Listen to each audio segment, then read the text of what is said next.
5 Years in Heaven by John Schlimm, published by Image Books Crown Publishing. John Schlimm felt unfulfilled despite achieving career success working first at the White House and then in Nashville, where parenthetically they have a famous place called the White Horse. His quest for meaning led him back to his Pennsylvania hometown, where he made friends with a joyful 87-year-old sister named Sister Augustine. She ran the ceramic shop at a local monastery, and she created all of its pieces of art. Sister Augustine became John's mentor, sharing her hard-earned wisdom on faith, doubt, and finding inner peace. And though she has moved on to her eternal reward, her words in John's book continue to bring a touch of heaven to readers of all faiths. We're pleased to have with us author John Schlimm.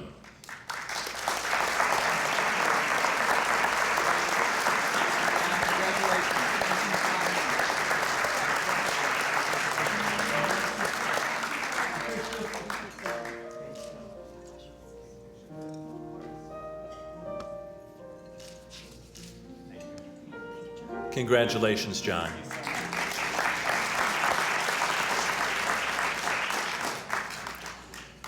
It's also my pleasure to present an award for The Gift of Caring by Marcy Cottrell Houle and Dr. Elizabeth Ekstrom, published by Taylor Trade Publishing, Rowman and Littlefield. For 14 years, Marcy Cottrell Houle cared for her aging parents through all their health problems, including Alzheimer's. She learned that seniors are often misdiagnosed or overlooked in the modern healthcare system because too few doctors are trained in geriatrics. In her heartfelt memoir, Marcy chronicles her experiences so readers can avoid the pitfalls that she and her parents faced. And Dr. Elizabeth Ekstrom offers advice on treating or preventing common health problems for seniors. In the end, both women encourage us to reform a broken system for the sake of our loved ones and eventually ourselves. Please welcome author Marcy Cottrell Houle. Marcy.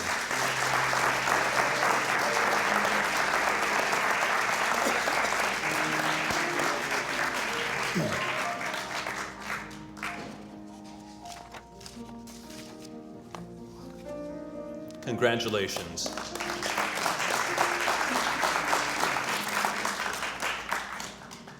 Our next award is presented to the author of One Righteous Man, Arthur Brown, published by Beacon Press.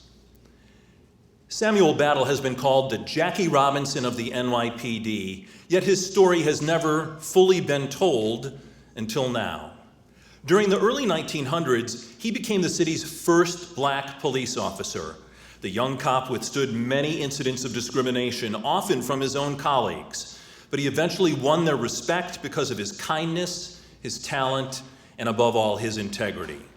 In addition, he also helped integrate the fire department and create the country's first regiment of black soldiers. One Righteous Man cements Battle's legacy as one of America's civil rights pioneers. Due to a prior commitment, Arthur Brown couldn't be with us tonight, so accepting on his behalf is his son, Christian Brown, Esquire.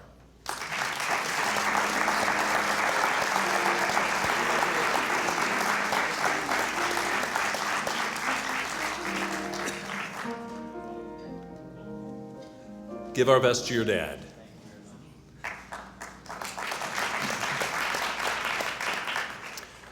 It's my pleasure to present an award for Tough as They Come by Staff Sergeant Travis Mills with Marcus Brotherton, published by Convergent Books, Crown Publishing.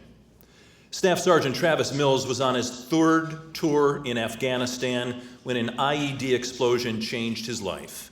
At age 24, he became one of the few soldiers from our wars in the Middle East to survive the amputation of both arms and both legs. Through pain and despair, though pain and despair almost broke his spirit, Travis's toughness won out.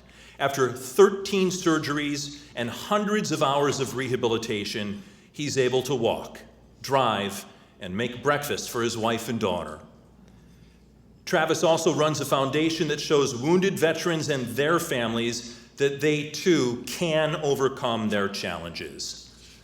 Travis Mills sends his regrets at not being able to attend, so accepting on his behalf is the Vice President and Executive Editor of Convergent Books, David Kopp.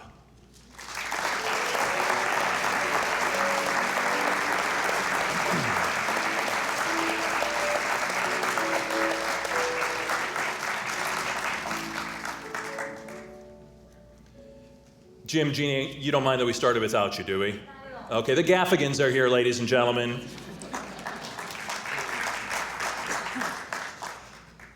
Our next award goes to Under the Same Sky by Joseph Kim with Stephen Talty, published by Houghton Mifflin Harcourt.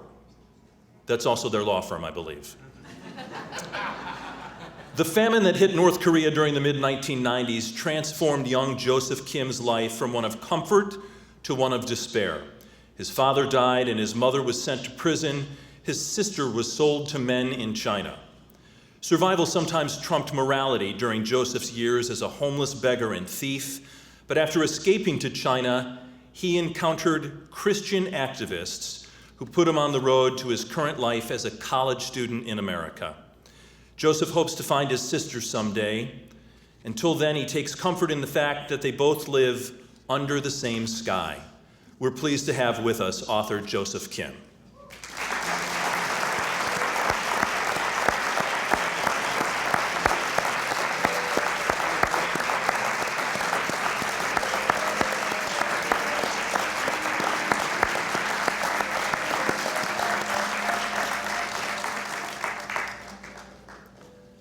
Our next award winner is The Wind in the Reeds by Wendell Pierce, published by Riverhead Books, Penguin Random House.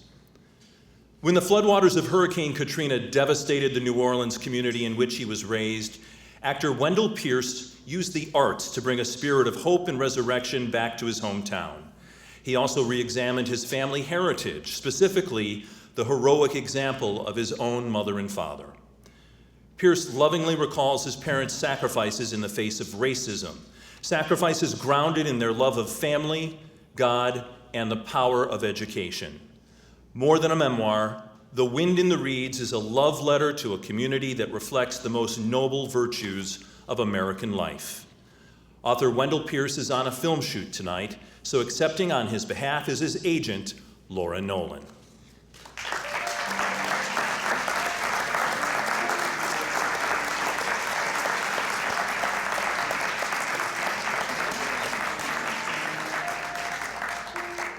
Congratulations again to all of tonight's winning authors, and please note that a number of our winning books are included in the gift bags you'll be receiving when you leave tonight.